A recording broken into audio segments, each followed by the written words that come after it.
I'm super excited for the 15th episode of The Real Side of Real Estate, where we keep it real and raw and uncut.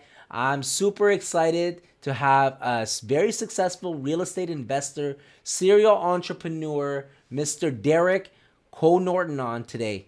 It's amazing to have you here, Derek. Man, I've been trying to get you on here for a while. I know you're extremely busy. Oh, man, like, I got so many questions to ask you. I don't even know where to start, man. My pleasure. Happy to be here. Let's go. Let's keep it real. The real side of real estate. The real side of real estate. Now. Yeah, we're keeping it raw and uncut. Yeah. I want to know, tell me about yourself, Derek. How it all started, man. Like, as a kid. How were you as a kid, man? I was a good kid. My parents would say that. I mean, never really a rule follower. I always like to break them, bend them, and remake them. So, I mean, in school, growing up, I mean, I did relatively well. If I applied myself, I always did really well. When I got into high school, I knew that I had an entrepreneurial sense about me. So I skipped a lot of classes because I just didn't want to be there. And I couldn't understand how what I was doing in school was really applicable to where I wanted to go one day. I didn't really have any direction at that time. Didn't know I wanted to be a real estate investor. Either way, I ended up dropping out of high school, finishing my high school diploma at an adult learning center. And then I spent 30 days in business college. I went to 3 classes. I aced 3 tests. And then I dropped out of college. Oh, boy. Yeah. So, I mean, that went all very quickly. I bought my first house when I was working for Halton Regional Police Headquarters. So I started there, I think it was 98. I was there for a few years. So you grew up in Toronto? No, I was out in, born in Toronto, first 5 years, Bolton till about the age of, I think, like 15, 16, Oakville for a lot of years. Okay. And then spent quite some time in Carlisle. That's where I bought my first house. Oh, yeah. Awesome. So you work for the regional police. Wow. I was a civilian there. I wasn't, yeah. And I mean, as we dig deeper into my story too, it's like, oh, you worked for the police, but you were a criminal at the same time. We'll jump into that. That's awesome, man. So what, you said you were 18 years old? Yeah, 18 when I started with the police. The reason I got the job is because I did a lot of paid work, but also a lot of kind of like community work, working with people with special needs. Oh, okay. And so the person in the department that I applied for, there was a lady in there who had special needs. And so that was kind of what set me apart from any other candidate applying for the job. Awesome. So I started working back there. I'd say around 98. I think I was getting paid maybe between 45 and 50,000 a year. And that's when I actually bought my first house. It wasn't an investment property. It was the house that I was going to live in. I paid, I think, $160,000. This couple was about to go bankrupt and they were about to lose their house. Wow. So I bought their house. I got into it. Wow. Yeah, and I was there for the course of about 3 years. And while I was there, a good friend of mine had moved in. And he was working on cruise ships and he was international waters. And he was, I think, about 30 days out from coming back. And he calls me up and he's like, hey, I picked up this book called Rich Dad, Poor Dad, Real Estate Riches. Robert Kiyosaki. Yeah, Robert Kiyosaki. We all kind of started there. Yeah. And he's like, when I get back, he's like, I'm going to start investing in real estate. He's like, you should do it with me. So I was like curious and I was like, okay, kind of the entrepreneurial sense. I didn't really enjoy working at police services. I knew it wasn't my future, right? I'd even taken testing to apply to become a police officer. I didn't want to follow through with that. It just kind of wasn't my thing. I didn't feel like getting shot at or anything. Yeah. So I went and I bought that book and I was like reading through certain chapters. And the one that always stuck out with me was, you paint your fence white, make this nice white picket fence, and the value of your property goes up by 5,000. Right? It was just like these simple strategies to kind of like I remember reading that money book. On your property. Yeah. And so it kind of really appealed to me. And the one thing about being young and dumb and naive and not having life experience is that your brain doesn't think about what's not possible. Right? It's only open to what is possible. At least that's how I was wired when I was younger. And so, going through the book, he's coming back. When he gets back, I'm like, hey, I read the book. I think it's go time. And him and I went out and we found a property and then we tried to wholesale it. Oh. And the wholesale didn't go through. And I think he ended up putting my buddy ended up putting I think 5,000 to secure the deposit on the deal that we were going to get. Okay. And then in the end, I didn't really feel comfortable with closing on the deal, but he had already signed off on it. Oh, so you already waived the conditions. Yeah, Oh. so then we ended up losing the 5,000. It was really unfortunate because honestly, an awesome individual, and he's a hustler, very big into entrepreneurship. He's got his own company, has for years. I mean, we haven't talked in a long time, pretty much since then. But yeah, we kind of went our separate ways. I came home one day and he had left a note about kind of how disappointed he was about how the whole thing transpired.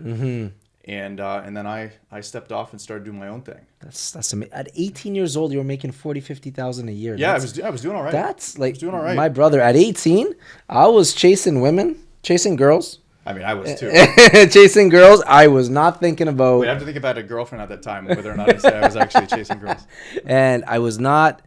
It's not that it wasn't easy to get a good job back. That's a pretty good job at 18. No, 18 I was. I years mean, I was old. happy with it. Yeah, it's a pretty good job. And like to start at that age thinking about real estate, that's huge. Because like I said, at 18, I was just thinking about, hey man, where's the next party? You know, is it a kegger? Is it, you know? Yeah. I was 21 when I started investing in real estate. So 18 when I got that job. But when I started really studying and applying myself, this is kind of like a double-edged sword here. I hated studying. Oh Going my through God. high school, college, I I hated it hated too. it so much. So it was like the biggest struggle for me. But once I found something that I was so interested in, You and couldn't so stop, drawn to, right? yeah. So when it came to like partying and girls and drinking and all that, it all went by the wayside for a while. Ah, I see. And then I started going out and just viewing a lot of properties. That's awesome. And I'd connect with different realtors, different investors. I got involved with different lawyers, and they would all kind of share their strategies and their ideas. And I mean, again, being young and naive, you don't really understand that, you know, some people are out to take advantage and other people are out to support.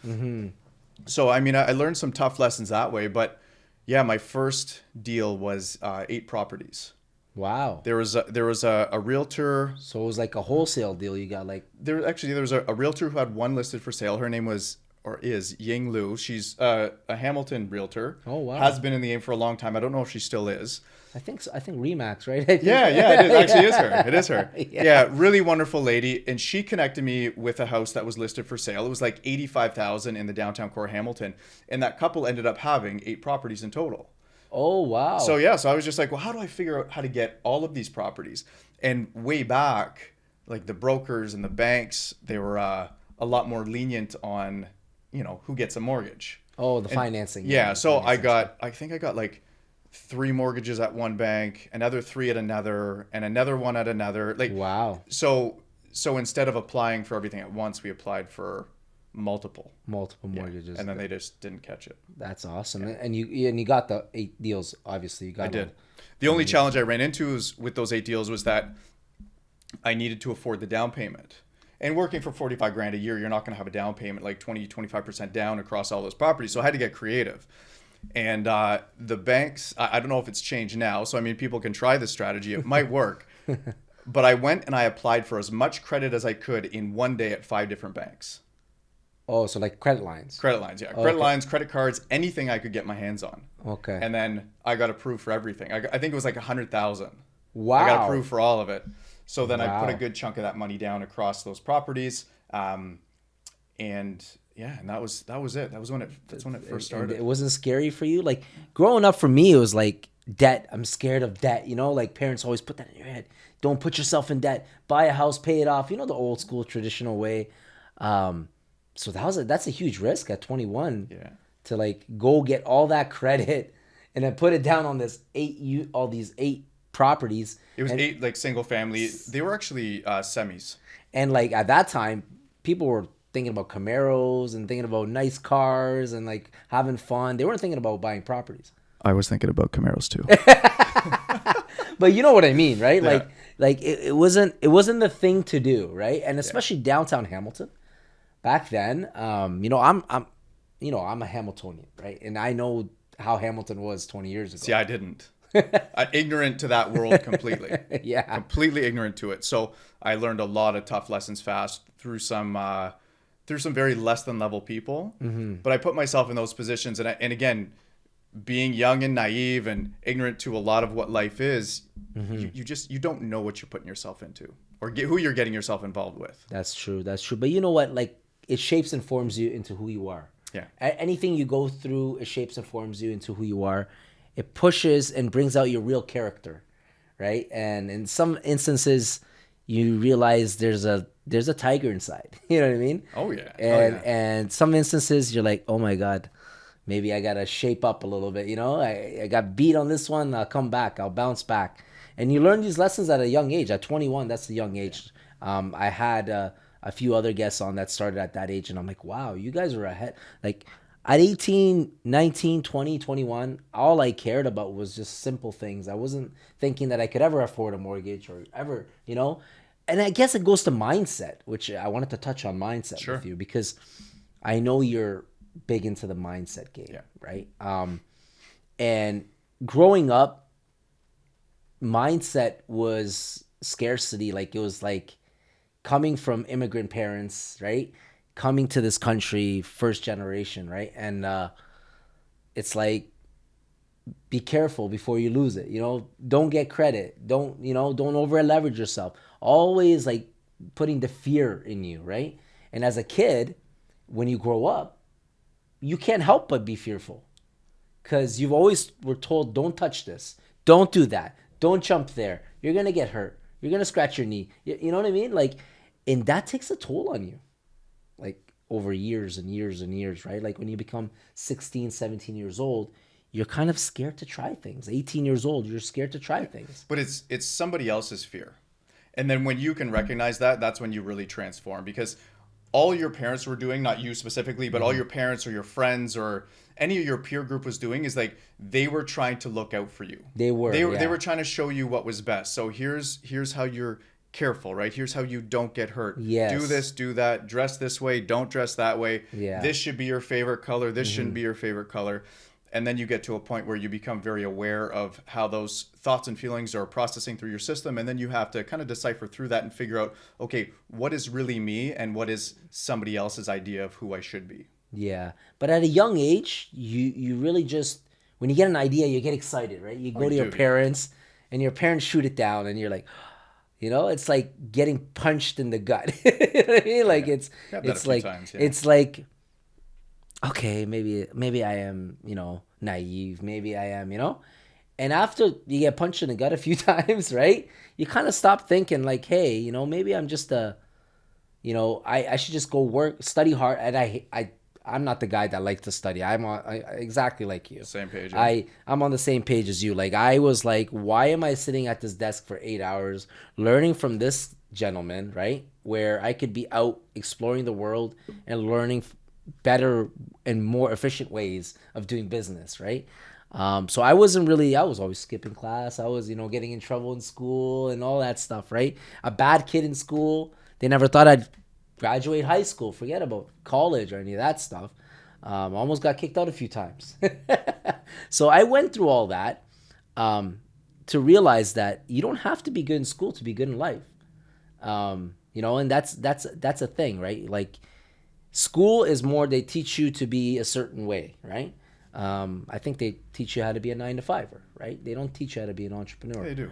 It's one way of playing a game. Yeah. School is a game, and then it teaches you maybe one or several ways of playing the game. Exactly. But it might not be the game that you like to play. Exactly. And for me, it wasn't like that, just like yourself. I always wanted to think outside the box and try new things. But going back to the mindset, getting, you know, shut down by all these, coming up with all these ideas and getting shot down, you eventually like, well, you know, I give up kind of thing, right? And then you regroup and then you come back at it, you regroup and you come back at it. So for you at 21 to do these things, that's great. Now, were you scared? Like, did you have any fear inside saying like, what if I made a mistake? Because, you know, when you buy your first property, you're always scared. When you buy any property, you're always scared. I feel like you're always scared. You're like, did I overpay? You know, I always still get that little feeling in my... I don't know. I go back to, so when I was 18, I don't know how I got introduced to it, but I started reading every Tony Robbins book I could find. Oh my God, yeah. So, I mean, and he's the mindset king in this world. Still is today. I mean, he was over 20 years ago, still is today.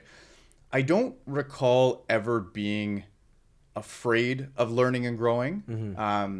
I was just more interested in having fun. But I wasn't super responsible with paying bills and mortgages on time, and we'll get into that. But it wasn't, yeah. In terms of mindset, I was so focused every day. Like when I would drive to and from work, I think it was like 30 minutes one way. It'd be audio CDs on Tony Robbins. Oh, wow. Yeah. So I was constantly shaping my mind for success, constantly shaping my mind for business. And that positivity, it really does shapes and molds you, right? Like that, you need that encouragement, I believe, you know? It does, yeah.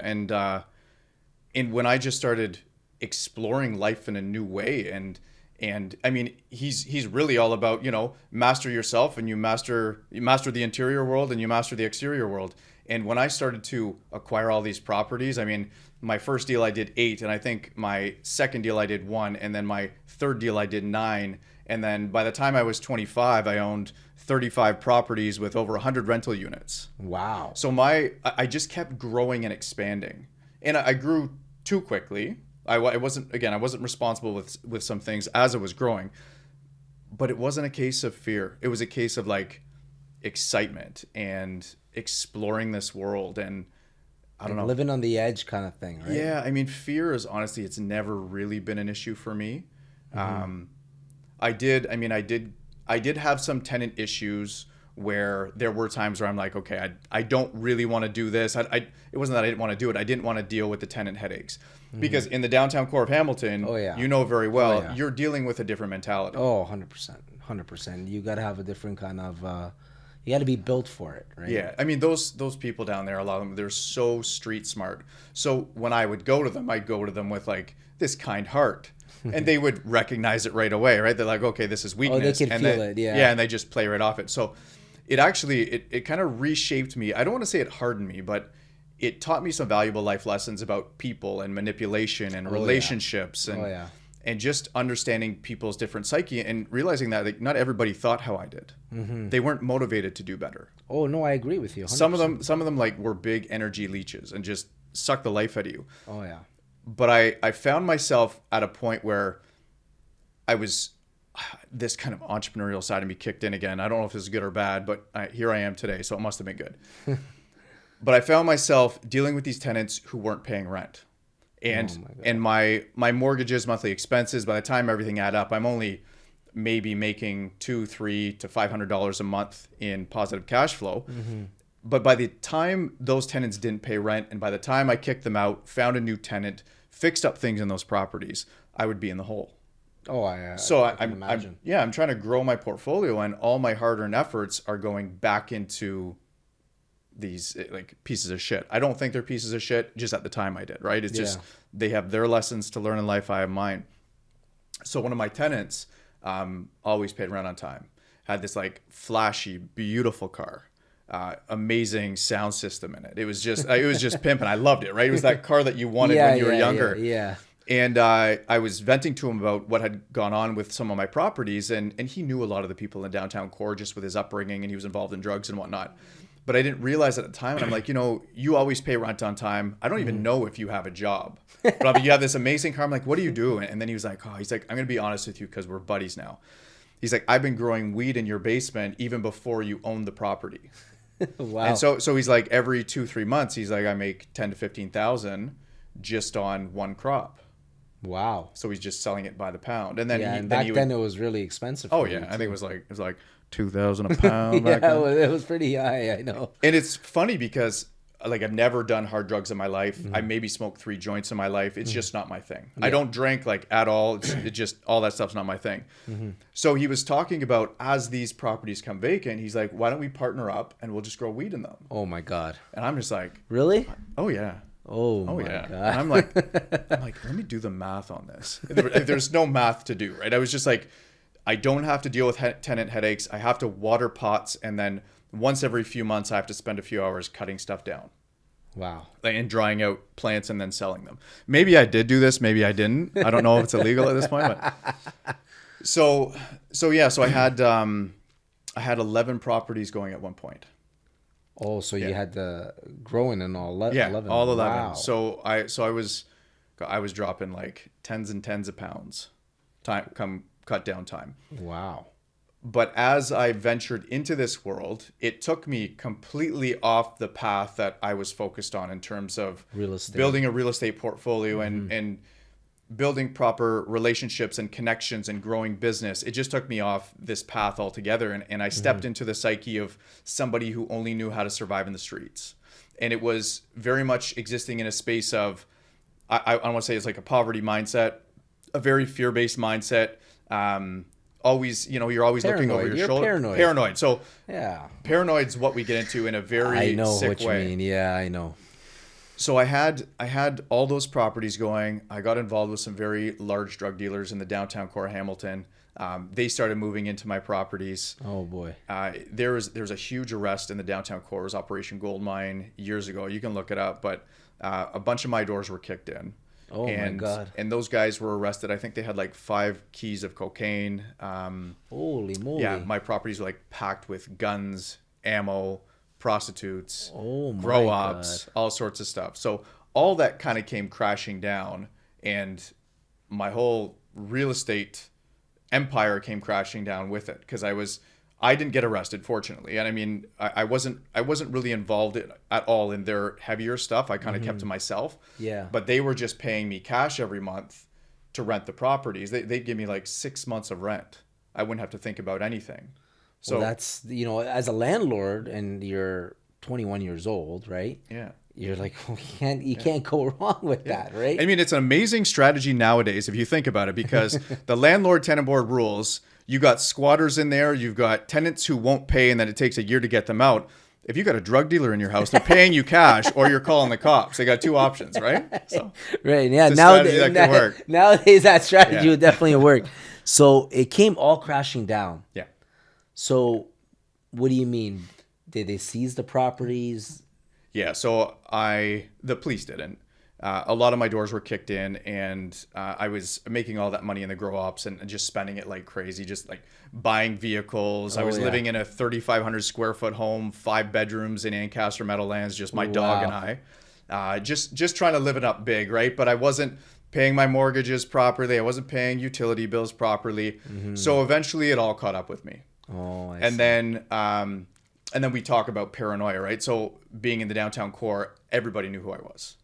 Everybody knew that Derek rented out to the big drug dealers. So nobody really messed with me. But when all that kind of came crashing down, then I knew I had to kind of keep my eye over my shoulder. Just like looking back and forth, extreme game of paranoia. Yeah. Then the bills stack up and can't afford homes. So the bank repos a bunch of homes. I have to hand the keys back.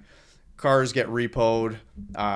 I eventually go bankrupt to bankrupt my mother. Wow. You bankrupt your mother. I did, yeah. Both of us. Jeez. Combination of almost $2 million.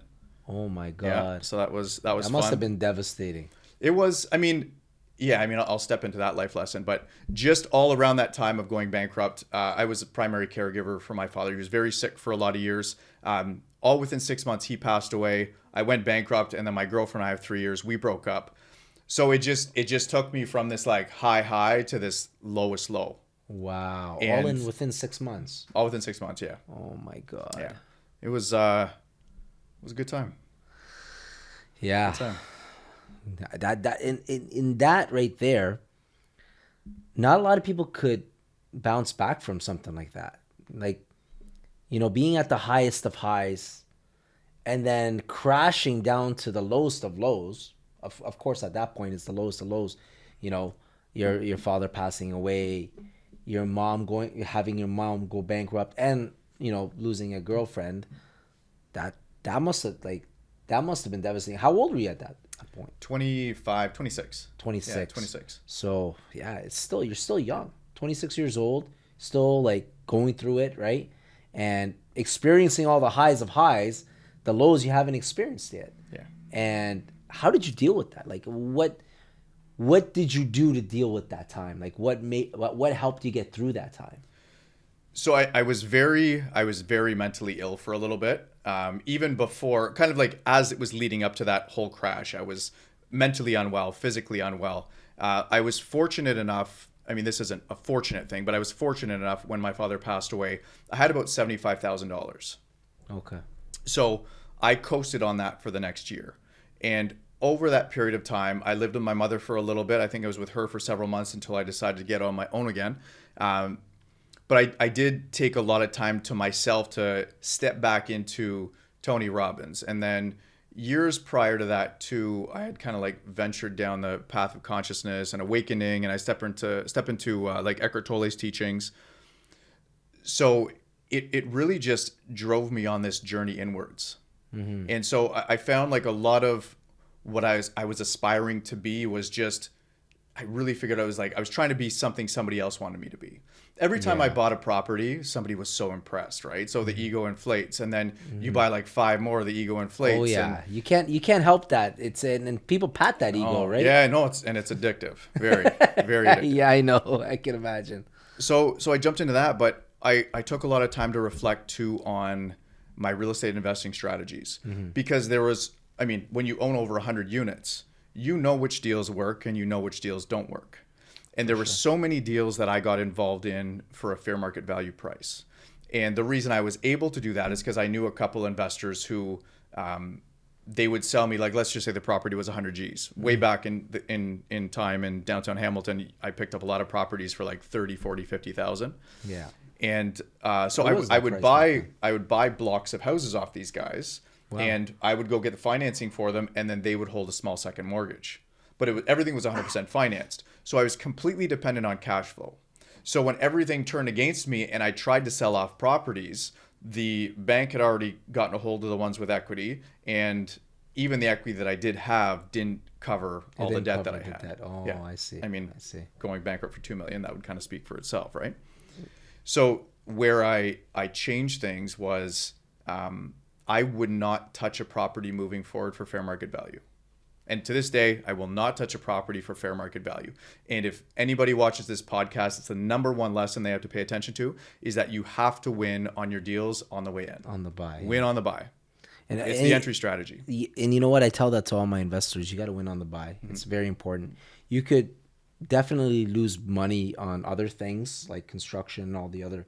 You got to make good decisions there too. But on the buy is extremely important. It is very much important. I've done some flips myself that were downtown, and they were not the most desirable area, like crack houses, prostitution houses, and the money was made on the buy. The money was made on the buy. So I 100% agree with you. And buying things at fair market value will never, ever get you anywhere, unless you're waiting the long game, and you're waiting the long game, and it's going to appreciate. But fair market value is not the strategy for investors. Maybe if you're going to live there, you're going to enjoy the property, but for investors, I don't think so. No. Even if you buy a property for fair market value, you already lose on the way in with land transfer tax, right? Yeah. Legal fees. Mm-hmm. And as soon as you move into a place, you have to fix things. It doesn't even matter if the house is brand new. There's going to be things to fix and change and stuff 100%. To buy for the property. So you're already in the hole. 100%. And then if you have to get out in a jiffy, you've got realtor fees, legal fees, you're just losing again. So it's like tens and tens of thousands by the time you're done. And you know what? We're going through a market right now where people are losing. Yeah. And I just sold a property for a client of mine that they had to relocate to Alberta because they got a job, and they lost some money because we bought it in a high time.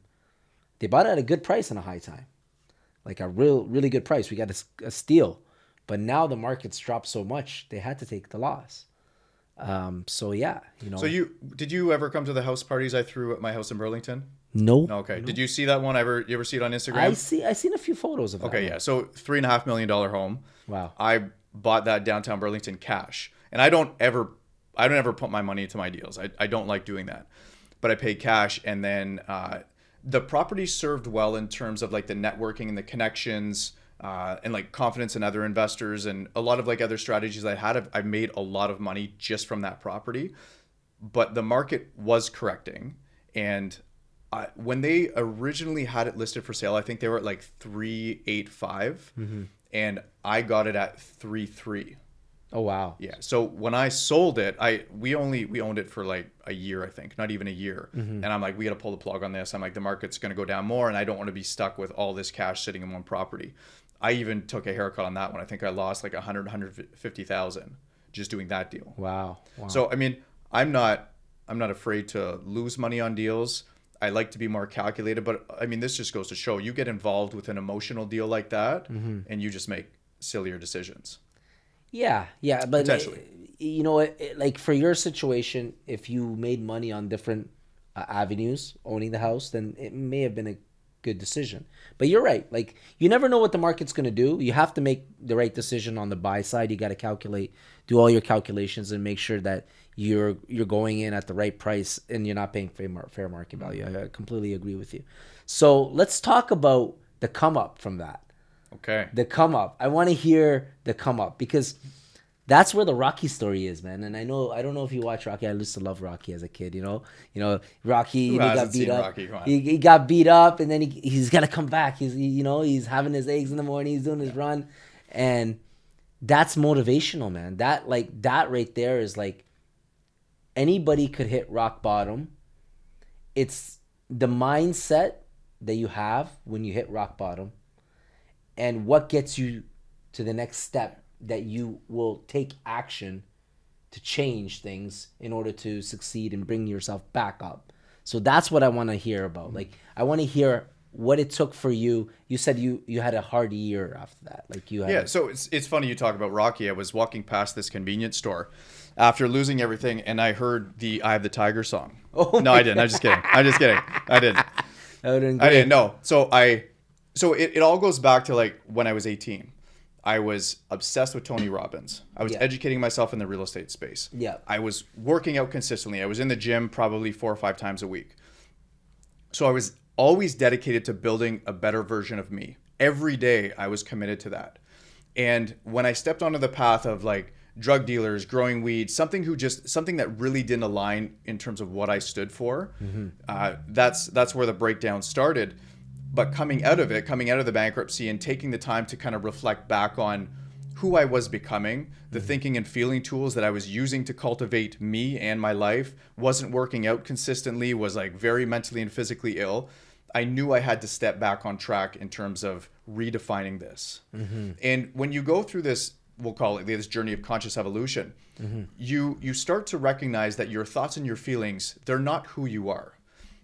But living in that conscious existence, you're lost in this idea that your thoughts and feelings are who you are.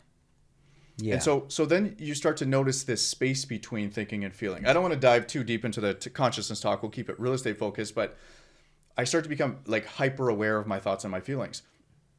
And the relationship dynamic between whatever self is and thoughts and feelings change completely. So as I'm noticing how these thoughts and thinking and feeling patterns are unfolding within my system, I was just like, okay, this serves me, this doesn't. And then I was like, as I was kind of deciding what serves me and what doesn't, I'm like, I'm making all this shit up anyways. So then I really committed myself to only using thinking and feelings tools, structures that serve me in this life. So the positive things. Anything in terms of benefiting relationships. Not to say I didn't fall back into old ways at times, because I'm still like, I was like in this like super low, and I'm trying to, take the steps back up the stairs. And I'm like, okay, I'm familiar with this floor. I can click the elevator and go back up to floor 3, and maybe I'll take the staircase up to 4 from there. Yeah. But it was just an obsession with learning to cultivate a stronger mind and body. And so, I mean, you even know today, we're fast forwarding a little bit. I'll go back, but I work out every day. Monday the 12th is 600 days straight of workouts. That's amazing. Yeah, I don't miss a day, because I know that, if I was this mentally and physically strong now, way back when, I might have fallen on I wouldn't even hit rock bottom. There's no way. But because like when you're so well equipped to deal with life challenges, like life's gonna punch you in the face. Oh, 100%. Over and over. 100%. Multiple times. But I was chilling with my buddy Ryan. He's a professional boxer. I think he's actually out in I think Dominican at a fight, maybe even right now. But he was talking about how boxers condition themselves to take hits. And we do this in business, we do this in life. So somebody who would get hit as a new boxer and get KO'd, he's like, they would go down and wouldn't get back up. But he's like, when you condition yourself to, and you're like, you build a stronger mind, build a stronger body in life. And when life punches you in the face, he's like, even in the fights, he's like, you black out for a second, but he's like, then you just stand right back up, because you know that you have to keep going. And you're Right. and you're used to it because you trained it, right? And Yeah. this is something that you've trained. Yeah. And you're right. Life does hit you in the face. I've been hit in the face many times. I've seen ups and downs many times. And when people tell me they can't, I kind of laugh at that, and I'm like, because it's you've already created this barrier that you can't. Yeah. It's not that you can't. You've already built a wall saying you can't. So without you changing your mindset, you're not going to be able to do anything. Yeah. You can if you can't want to. You can't if you don't want to, right? So it's all built on your mindset. I watched this a video about ants. They had ants running around. They made a circle with a Sharpie. So the ants thought they could go to that circle. They came back. They made a smaller circle. The ants went to that circle and came back. Oh, wow. And the ants were building in their head. They're being that conditioned. They're conditioned to, that's their barrier. So that's how we are as humans, I believe, right? I think that we're conditioned. You know, when we watch TV, we listen to stuff on the media, and, you know, we're getting conditioned. At the end of the day, we're getting conditioned. And unless you break the chains of conditioning, like you said, working out. Like, I got back into working out a month ago, and I feel amazing. I feel amazing. Just getting that pump, you know, getting that pump after you're done the gym, taking that cold shower, like that adrenaline rush that hits you. I know you know that adrenaline rush. That's worth infinite amount of money, because now you could tackle the rest of the day and nothing, like you're ready for that punch. Yeah, in the these face. people that work out at the end of the day, I don't get it. Is that what you do? I know. think- I start my day with a workout. Yeah, I love it in the morning, right? Yeah. Right, 6, 7 a.m. Wakes you up. Yeah, wakes you going. up. Get a nice cold shower in. And you know the funny thing is, I got my friends on the schedule, and they used to work out at night. These are big bodybuilder guys, and I'm like a small guy. No, you guys are going at 7 a.m. to like 7 a.m. They love it now. Oh, so they're doing it. They're doing Switched it. up. Yeah, they're doing it at 7 a.m. But they're like, Manny, I'm tired at 11. I'm like, yeah, that's the point. Go to sleep, wake up and do it again, right? But you're getting it out of the way in the morning so you could tackle the rest of the day feeling strong, confident. Working out gives you a ton of confidence. Energy too. Yeah. Yeah. Energy, confidence. You start eating better automatically, Yeah. right? So these are the things that, you know, like you said, working out brought you back. You know what I mean? You know, being aware that these are your emotions, and, you know, kind of putting aside the bad ones and handpicking the good ones, right? So these are things that people can't do, Derek. These are hard things to do. These are really like... You just said can't. No, well... People can do them. Can do. People decide not to. No, it's whether or not they're aware of that. Yeah. Like I would suggest, and this is something that I practice, so it's not me just saying it. Mm-hmm. Every day I will take time to notice what I'm thinking. Mm-hmm. It's just like my awareness sits in my body daily. Mm-hmm. And I pay very close attention to how I feel, very close attention to how I think. And if a thought comes up and I think it can be better or it's not serving me, I'll either dismiss it if it's not serving me, or I'll change some words in it, and I'll change some feelings associated with those words. And it transforms your life. Everything that shows up in your life is a reflection of the frequency that you vibrate at. The energy. Everything is that. I believe so. And music is energy.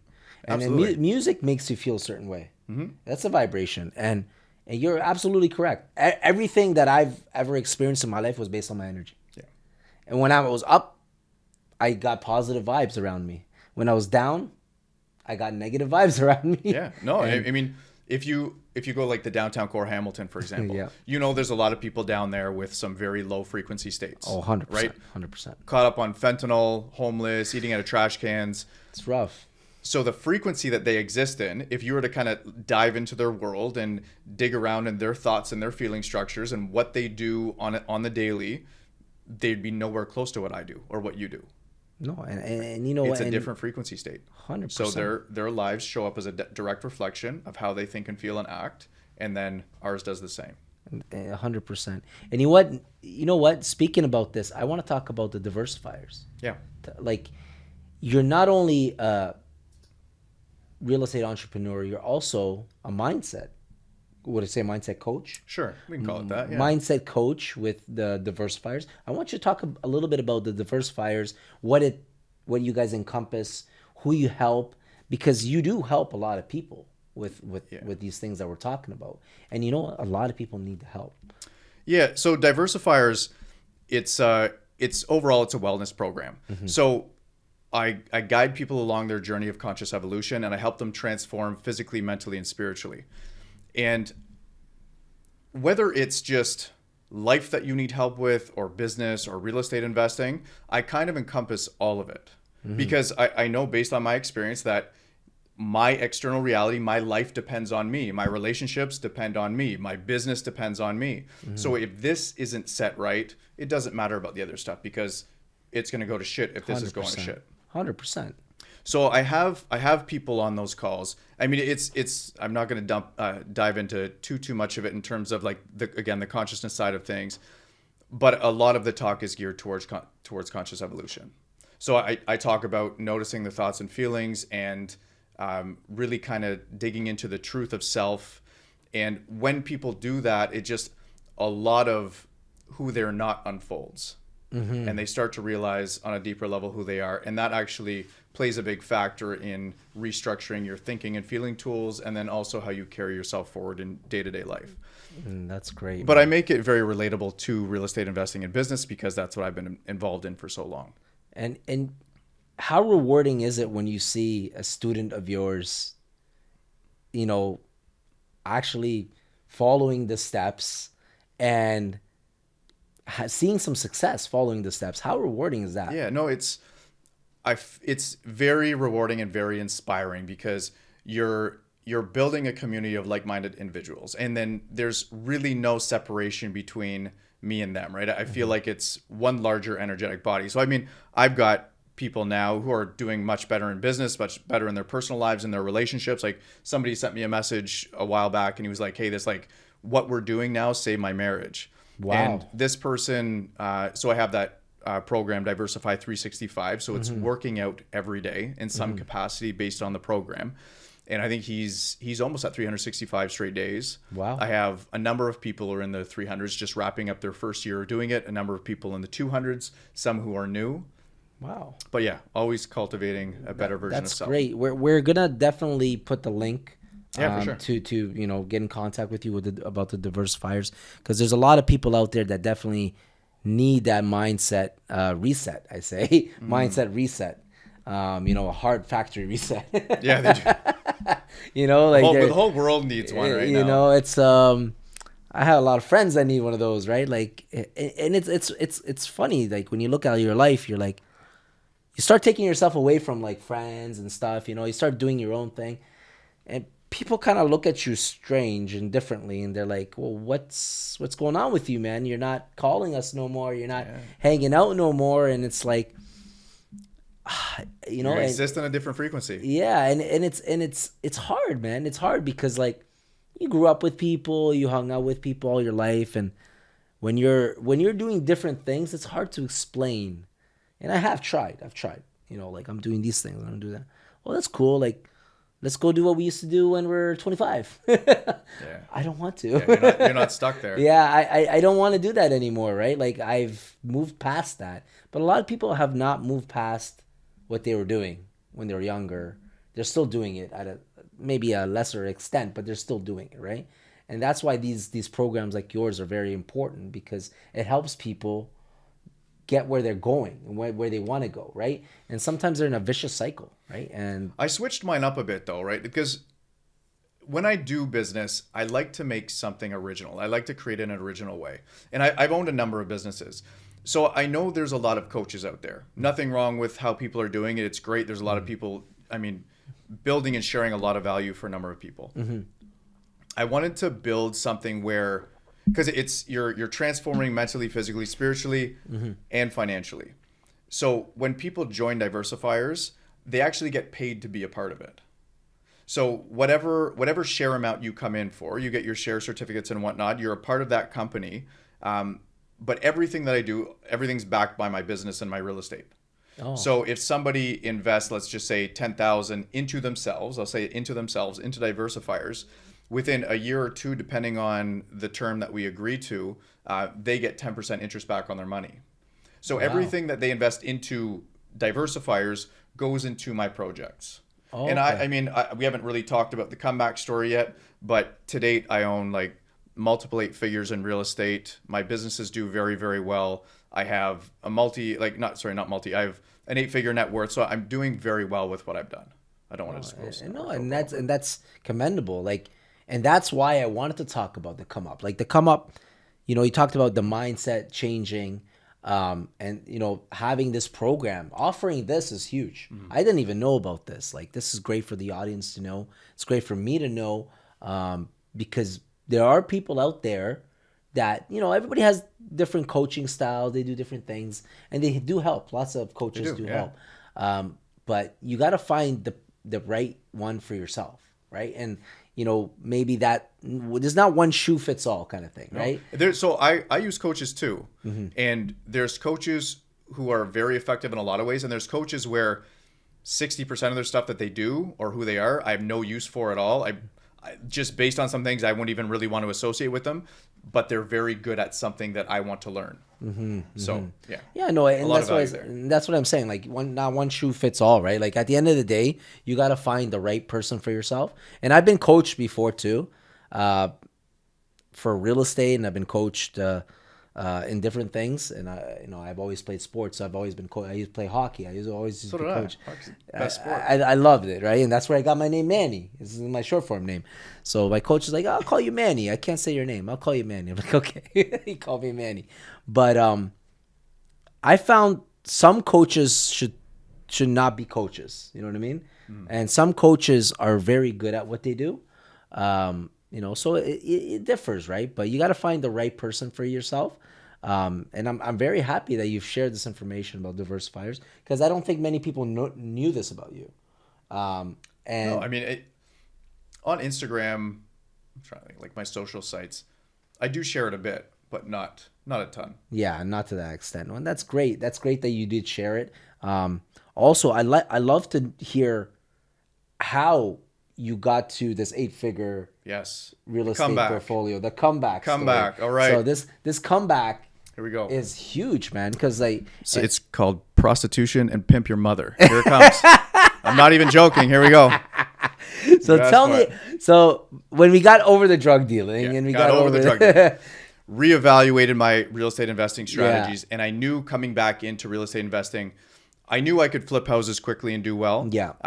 But more importantly, I had to know that whatever I was buying, my aim right now, if I pick up a property, I'll get into this, but my aim right now is I want to buy something that's like 40 to 60% less than fair market value. If it's not a steal of a deal, I don't want to touch it. So when I got back into doing this, so I noticed there was kind of like this untapped sector of the market. And it's a very clever strategy. I came up with it all on my own. I don't know of anybody else who's done it, but I would approach homeless and prostitutes. Wow. And because if you think about it, Homeless and prostitutes. they live in the seediest properties in the downtown core of Hamilton.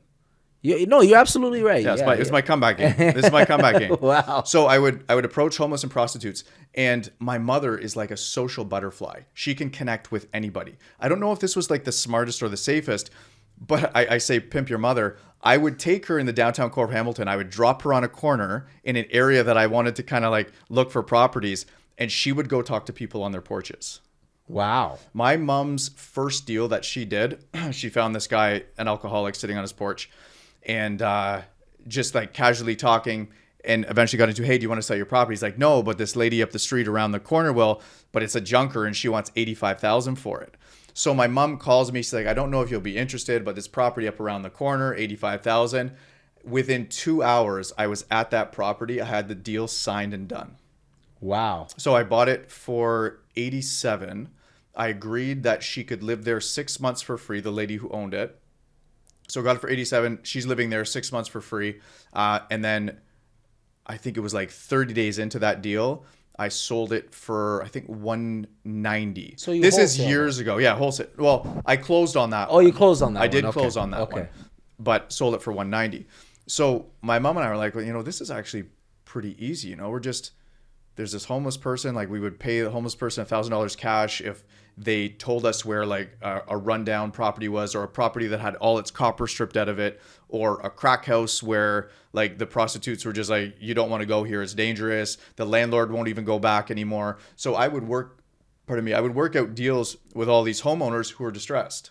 Oh, that's a great And the idea. prostitutes and the homeless were tipping me off for everything. So my mom and I did, I think, 9 in one summer, and I did like 15 in one summer. Wow. So I made huge money. So that was like my comeback So you strategy. were like flipping, wholesaling, wholesaling, and and you were closing on a few and just selling back on the market. Yeah, I think just a few of them I'd close back out on the market. I had a lot of investors who were looking for properties, and I was getting them so cheap that everybody could make a lot of money. So like I'd have a realtor buddy of mine who would connect me with one of his investors or contractors, flippers. Yeah. And I mean, I would piece off the realtor 10 grand, 20 grand, depending on the deal. And then that contractor would go, and I mean, they'd make like 50 G's, but I'm making like on that one house that I did with my mom, it was like, we split, I think it was like $93,000, 90-ish thousand. That's a lot of money. It was, I want to say, from start to finish, in terms of her starting that initial conversation, I want to say 8 hours of work between the two of us. Wow. So you can't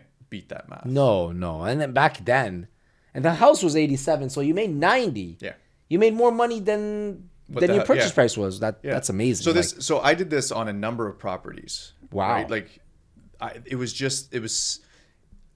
so it's interesting. I used to invest in the stock market and penny stocks. I had an amazing teacher, and I did very well with it. Just in terms of balancing out where I really want to go in life, I couldn't spend my time sitting by a computer and doing this. But one really valuable lesson: this kid's 26. He made 40 million in the stock market. Wow. In 1 year. Wow. And one thing he pointed out, and I didn't even know, I wasn't even aware that I did this, but he's like, when I first started investing in the stock market, he's like, I do 1,500 trades in a year to make $1 million. The year I made 40 million, he's like, I did 62 trades. So I think of all the deals I used to pick up, and I would do like 10 deals a year easily in real estate investing. Sometimes I did like 20. So it was wholesaling. It was crazy. Yeah. And I mean, just even picking up a lot of rentals too. But I just revamped my strategy. So today I'm coming up on my 112th.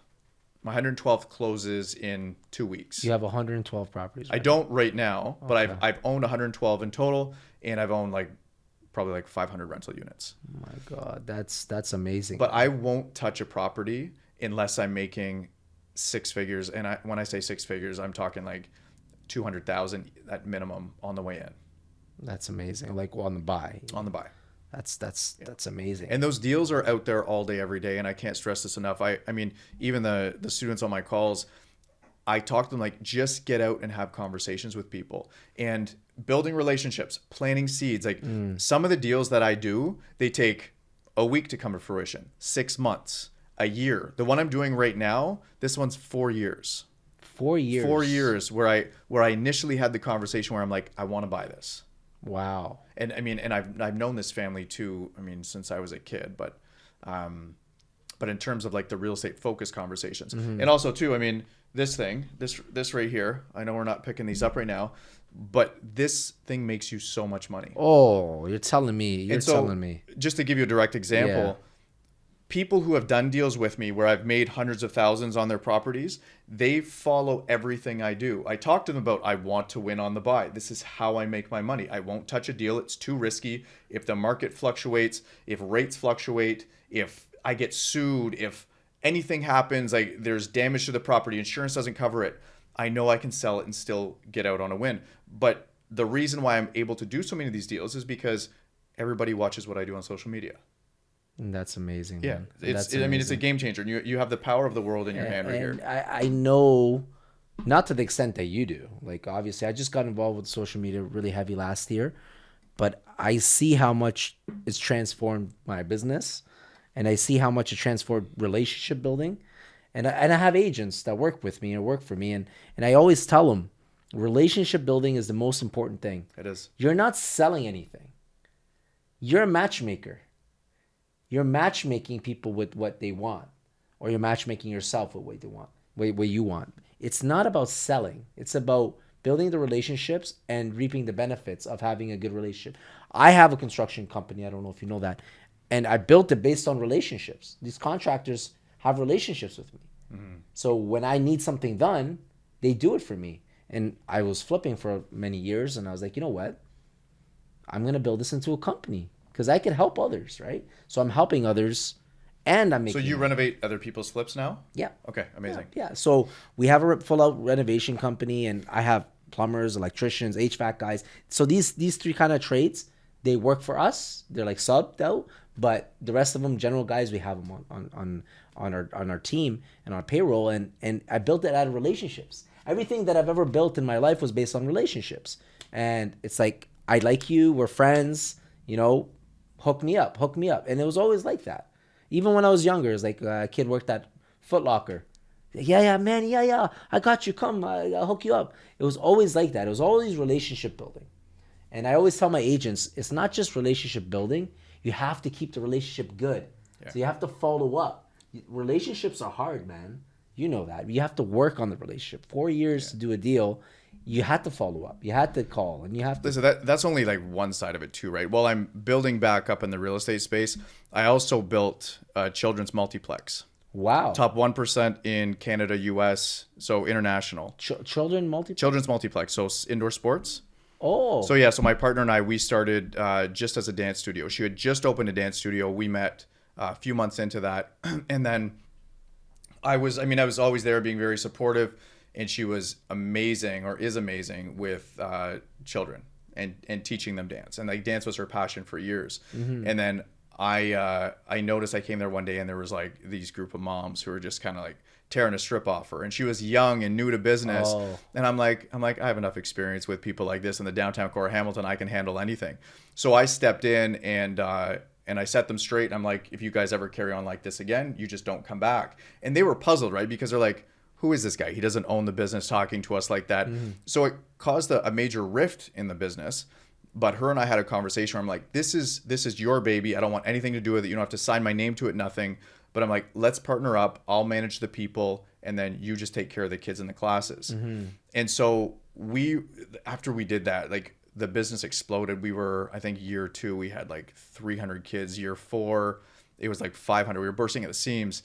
And then I just went door knocking. I was looking for a private off-market deal where we could take our dance studio and we could expand our business. We noticed that there was a gap in the market where this is up in Waterdown. Okay. Waterdown had a dance studio, a martial arts studio, but no like gymnastics, It's a small no community, hub. yeah. It's a small community, but it pulls directly from Burlington, a huge chunk of Burlington, Hamilton, Flamborough, Carlisle. It actually pulled in a huge market. That's great. So door knocking, there was a property in the industrial area up in Waterdown. I just went door knocking, and I found a company who owned the property. They're actually still lenders with me today. They've been with me since 2015. They were looking to downsize their business. So they're like, well, we'll sell you the building, but we need half of it.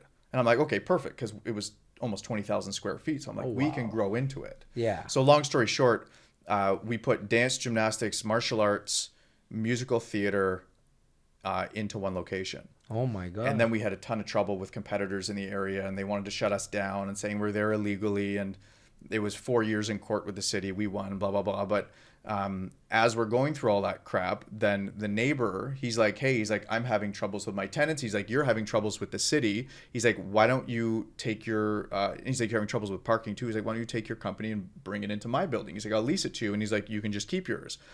I'm like, I don't want to rent it, but I'll buy it from you.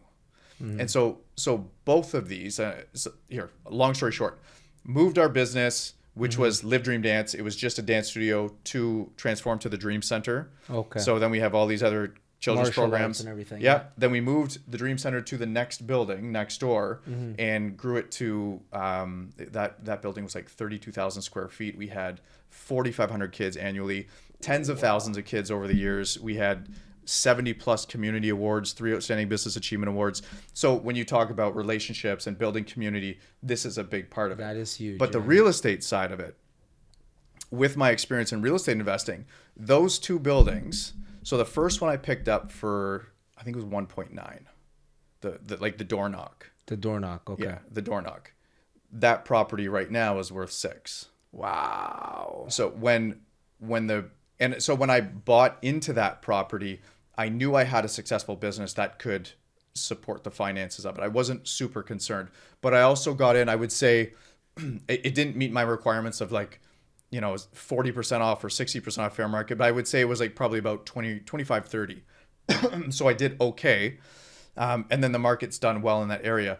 But the neighboring property that that connected with me, this is like, if you were to put a lie detector test on me and ask me if deals fall in my lap, I'm telling you they do. I just believe it wholeheartedly. I gotta hang out with you. Yeah, Man. I just believe it wholeheartedly. From now on, we're hanging out everywhere, guys. Deals, we got deals for you.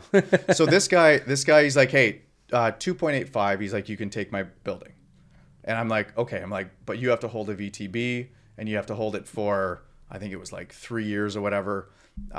So vendor take back. Yeah. Long story short, though, when he said 2.85, I'm like, this building's double what I just paid, and it's brick. It's far superior than what I have right now. I'm like, this thing has to be worth like 4. So I called up a realtor who I really trusted, Simon Henderson. He's with Colliers International, amazing in the commercial industrial space, amazing. Right. He's like, this property's worth like 4.5 right now. Oh my God. So come, you picked it up for 2.85. 2.85. So come closing it. And this is what people don't understand with like the power of door knocking and having conversations. And this isn't like a case of like, he phoned me and it's like, yes, the deal's done. This deal took like almost 8 months to close. And a lot of like pins and needles, just, is it going to happen or not? It was like 2 weeks before closing, and he knew he lost. Like he knew he was losing out on a lot of money. So he's like, I'll give you $500,000 to walk away. And I said no. And then long story short, I owned that building for 3.5 years and then sold it for just shy of $9 million. My God. Yeah. My God. And that's like, those are examples. That's just 2 examples of many deals that I've done. $9 million. You bought it for 2.85. Yeah. My God. If you're falling into deals like that, Derek, we're brand new best friends. We're hanging out every day. My God, like, that's amazing. And you know what? That's goes back to the relationships, right? And building those relationships, even door knocking. You could start a relationship anywhere. Start a relationship at a networking event, at a pub, at a grocery store. You never know where it's going to take you. And that's a great example of it. I have like smaller examples of that, but like that's huge. And but the smaller examples are just as significant as the large ones, right? Because I think, I don't know if this is the case for you, but a lot of people don't know how to wrap their head around bigger numbers. So when I talk about changing my strategy, I do far less deals now, and my focus is multi-million-dollar deals. that's I don't want to touch anything unless it's multi-million, because then I know I have the potential of making millions back. Like just recently I did a deal where I paid, I don't want to get into that. I paid like, I don't know, 2 something, and I ended up selling it for over 6. And all I had to do was put $5,000 into cleanup.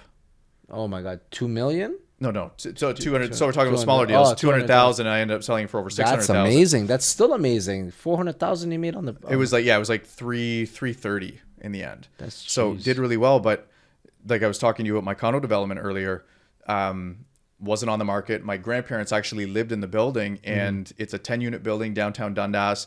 It's one of the only development sites down there that allows for what I'm doing right now. But they called me in a panic because it was owned by the Lions Club, and I guess some developers approached them, but they wanted vacant possession. So I contacted the Lions Club, and this is like, my motto is, it's one more no till I get my yes. I called them up and I'm like, hey, I know you're working with somebody and this might happen. They're like, no, we're not interested. And I'm like, well, why don't you just sit down with me? I just kept pushing and pushing. Why don't you just sit down with me? Let's review the deal that you have on the table and let's see what I can do. And then when I got in front of them, we built a genuine connection. And I said, look, my grandparents are almost 90. They live in this building. I'm like, I don't want it torn down. Not for right now anyways. I know there's a lot of other seniors in there. So why don't you give it to me? I will keep it for several years.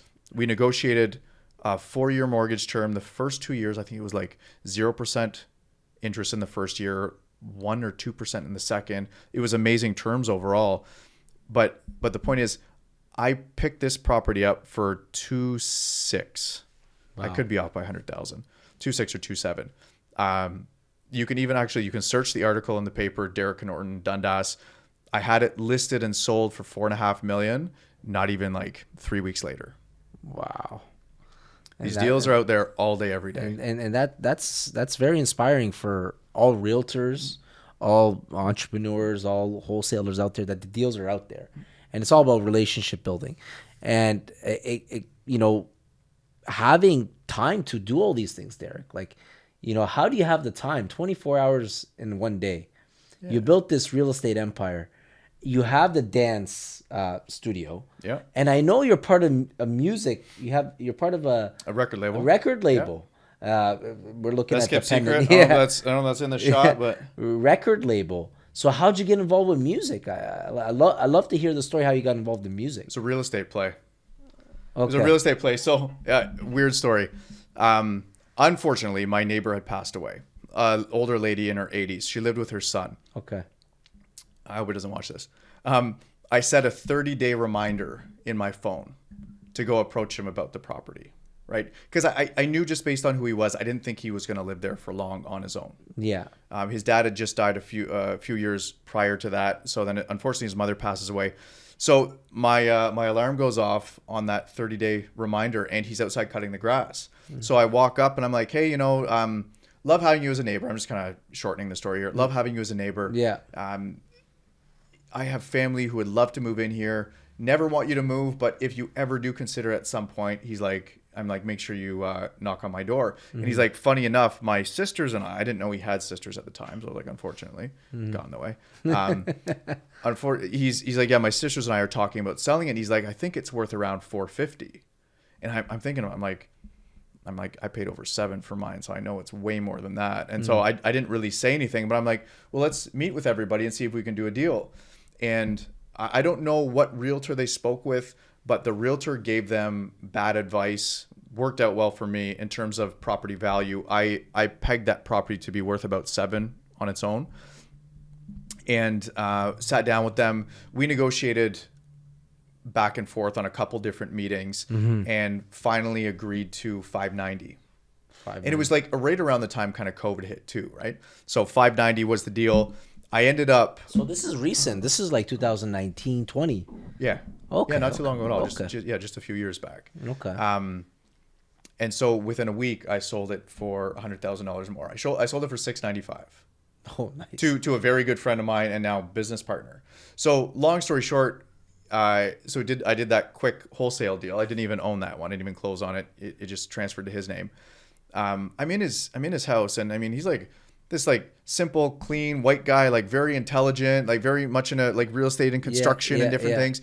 And he's got these like billboard plaques and platinum plaques all over his walls. And I'm like, what is this? I'm like, you don't look like a rapper. I'm like, nobody would ever peg you for like being in the rap industry. But he's got like, God, it was like Chris Brown, Puff Daddy. Gosh, there's so many. What's his name? Chris here? Brown, Puff Daddy. Yeah, Chris Brown, Puff Daddy, Nicki Minaj, Trippie Redd, Kanye West. Like so many huge names. Anyways, he's got all these plaques on his wall. I'm like, what's going on here? And he's like, I own a record label with my partner Zach. I'm like, okay. I'm like, so like, what's up with that? Tell me about it. So long story short, just in terms of like my business experience overall, we clicked really well, and we always got together. We have like real estate investing talks, and I would talk about business strategies for the record label. And then just about a year ago, we decided that we would all partner up. Oh, yeah. Awesome. So I got into the company at a good price, and I mean, since then we're now multi-Grammy nominated. We have over 70 platinums. I think we have 20 or 30 gold albums. And platinum is 1 million sold, right? Yeah, it is. Yeah. Wow. Yeah. We have a diamond coming up. It's Kanye West Carnival. So he's produced. So the Lab Cook is signed to Best Kept Secret, which is our company. The Lab Cook lives in Burlington. He's a producer. The guy's incredible. But he produced Carnival for Kanye West. So wow. Yeah. That's huge, man. So the beat, he produced the beat. Wow, that's huge, man. And that's a nice pendant too, man. Yeah, it's not. Yeah. So the owners have it. Best kept Yes, secret. best kept secret. Yeah. That's amazing, man. So you're into everything, man. You got the Real estate dance. investing gets me there. Real estate investing got me into like the Dream Center, which was our multiplex. Yeah. Real estate investing got me into BKS. I own a campground as well. Yeah, I Yeah. seen the campground. I was gonna get to that too. There's so like the resume is just longer and longer. The campground. How'd you get into? I know you're into the real estate investing. Yeah. So what made you think, okay, I'm gonna buy this campground and I'm gonna rejuvenate it. I know you've renovated it and bring it back to life and just run it. Like what made you get into that? So it's Great Canadian Resorts and Campgrounds. It's just outside of the GTA. It's in Marmora, which is like half an hour east of Peterborough. So I sold the Dream Center. I had a bunch of cash sitting around, and then my lawyer called me up and he's like, hey, I have this really distressed client and he owns a campground. He's got to get out. He's going to lose everything. He's like, is there anything you can do with this piece of real estate? So I went out there and I was like, I know campgrounds very well. And I understand family businesses. And I'm like, this is just missing that family component, that family vibe. It doesn't have, it was run down. There's 200 sites in that park. And I think they were at like 12 trailers. 200 sites there. Okay. Yeah. Okay. So it's a massive 75 acre park. Wow. We're right on the main ATV trails for Ontario. We have 55 acres of ATV trails on our property. Wow. So long story short, I called up my investors. I'm like, hey, I'm going to throw like a haymaker here and hopefully it lands. But the deal was whatever price I paid, he would have to cover 70% as a second mortgage at 0% for 7 years. Wow. And so a lot of my deals, let's go back to this. A lot of my deals, if you're a private lender and you know that you're getting in at like half the value of a property or less, you're going to lend all day, every day because you don't 100%. care what the market does. 100%. Even if the market totally collapses and everyone You're goes still to safe. shit. Yeah. Not that you're still safe. Let's just say you're not safe. They're going to knock on your door last because they know that they have the least amount of money tied up with the most amount of equity. So they're very well protected. Makes sense. Long story short, he called me about that deal. My lawyer called me about that deal. Peter Cass and Bishop, professional corporation in Burlington. I use him for everything. The guy has made me millions and he's saved me millions in mistakes. So I can't plug that team enough. His team's incredible. That's great. Yeah. But where was I running with that? He called me on that deal. We ended up getting it signed up. So got into it. My general manager from the Dream Center, Brittany Berezowski, who's now my partner in that, and she's a big partner in Diversifiers too. She manages it. Oh, awesome. Like she manages all the business operations. I just The give the day-to-day, vision. the day-to-day. And then I also have my cousin and his family. My cousin and I have been best friends since like teenagers.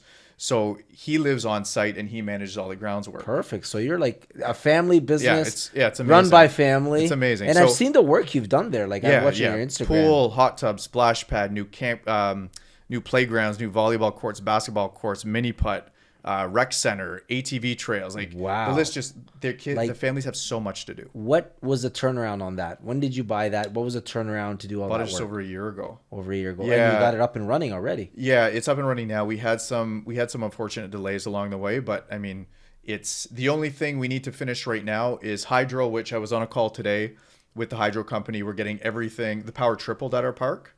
Oh, okay. Yeah, so that should be done by the fall. And once that is set, so we can only hold comfortably without major outages or power issues about 100 trailers right now. Wow. So by the end of next year, we'll be close to full capacity. Wow. Yeah, and then I have some big plans coming up. And it was distressed when you bought it Yeah, very. and you turned it around. So you know what? You're like the undercover boss, man. You know that Yeah, show? yeah. Undercover Boss, where they buy these distressed restaurants or distressed businesses and they turn them around, right? And two of the examples of the dance studio, obviously, and the campground. I see the stuff that you're doing on the campground because you're sharing it on Instagram, and and it looks great, man. Look, the families look like they're happy. The kids are happy in the pool. I know you were chopping down some trees. I don't know what you're planning to do there. Were we chopping down trees? Yeah, I don't know if you were chopping. We down were. trees. I mean, I'm sure. We were. Yeah, and you were stuck in with the ATV there. Oh yeah. The trails. We got some great trails, but some of them were very challenging. Yeah, that's awesome, That's and a good I time. love to share that with the audience too. We're gonna share the link for that. So you're busy, man. Like you got that old the day I got to a day good stuff. team, man. I got a good team. Yeah, team is very Got a important. really good team. You're And it's delegating not- with the right people. So you want to talk about quality over quantity in deals? Yes. If I'm doing like just in the past 3 months, let's call it 3.5 months, I've done over $500,000 in wholesale deals. Jeez. That's like gross profit. So, I mean, whatever, we shave off that. It's not too much, but around $500,000 in profit. Jeez. But I'm only looking for quality deals. So I've got an amazing team at the campground. Sometimes it requires my attention. Sometimes it doesn't. With respect to Best Kept Secret, I mean, between all our like owners, producers, we have like close to 100 people. Oh, wow. Yeah, it's a huge. big operation, Yeah, it's huge. yeah.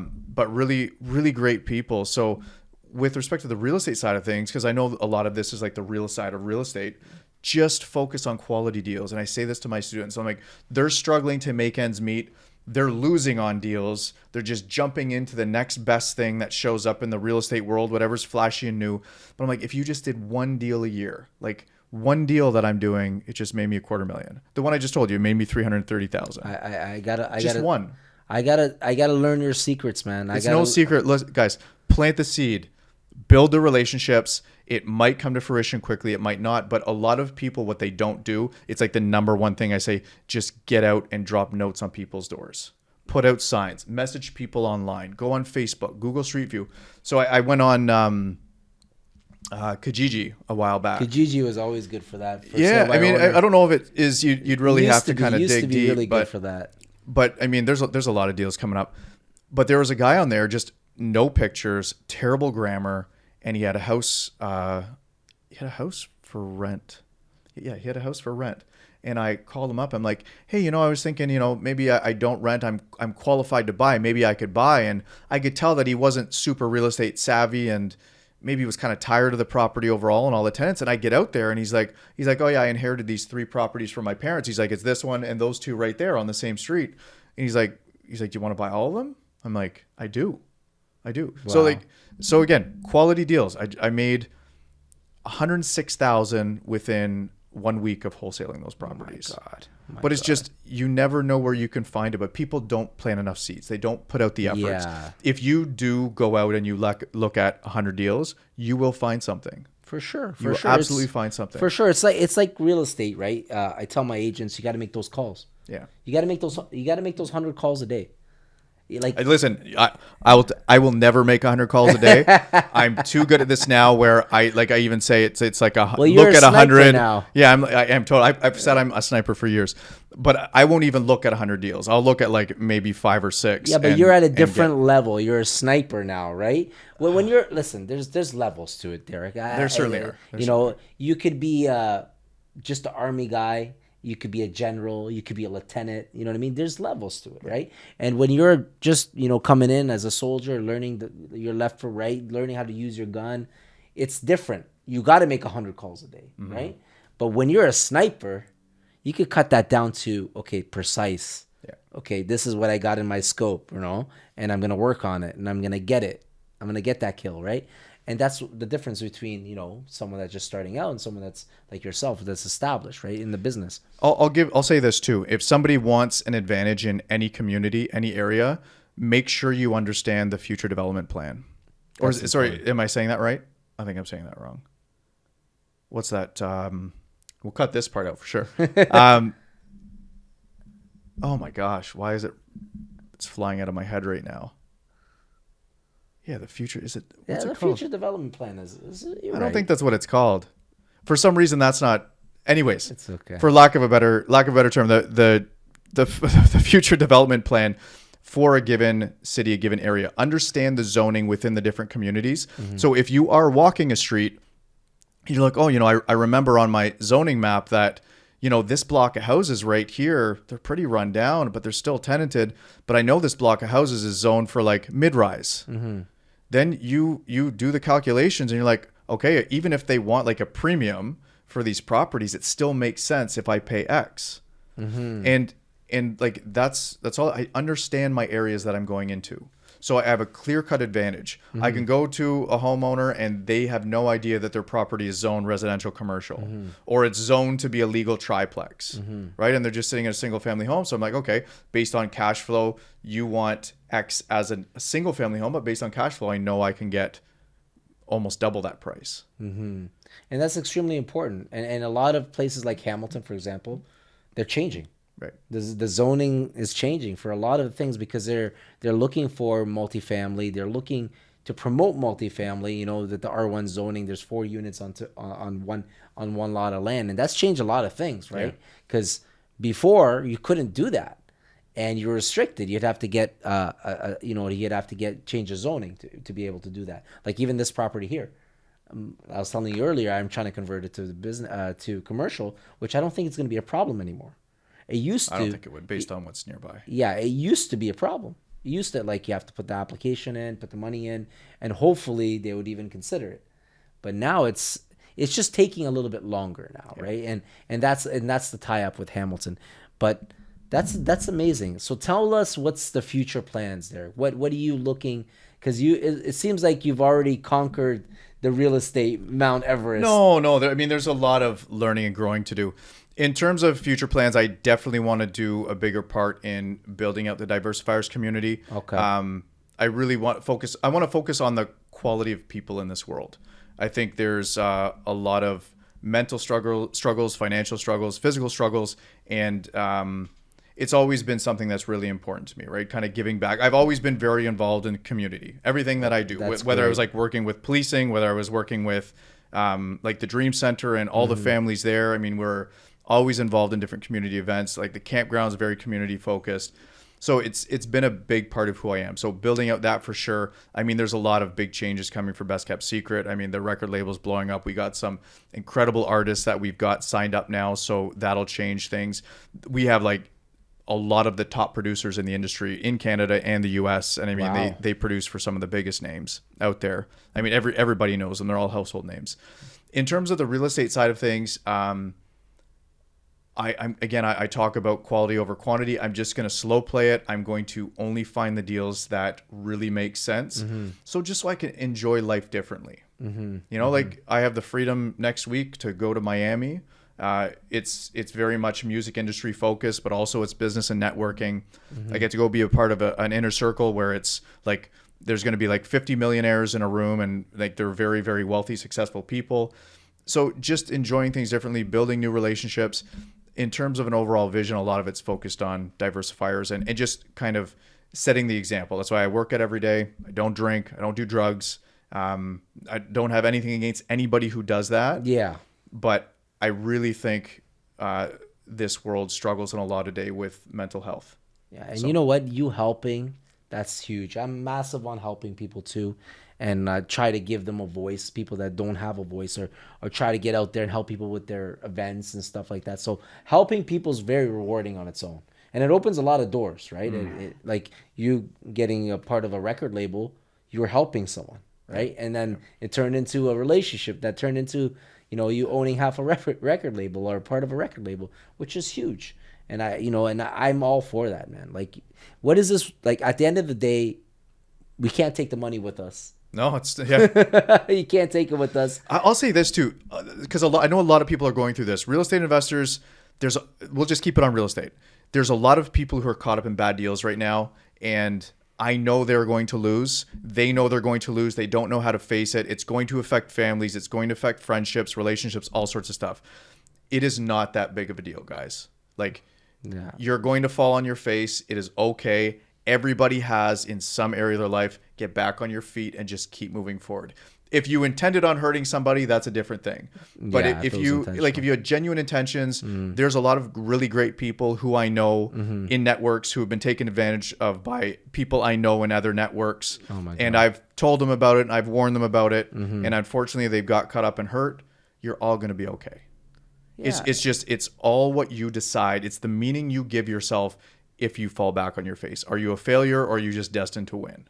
Yeah. Right? You get to decide it. You might not decide it in that moment. You might be like, brushing stones off your face and dabbing off blood, but you'll get there. Everybody's going to be good. Yeah. You know what, man? Thank you so much for coming on. Yeah, I appreciate this was having me amazing.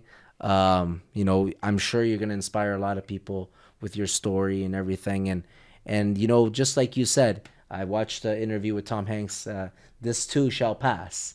I don't know if you've seen it. If you're having a good day, this too shall pass. If you're having a bad day, this too shall pass. And to have that mindset, to know that tomorrow the sun will come up and, it'll be a brand new day.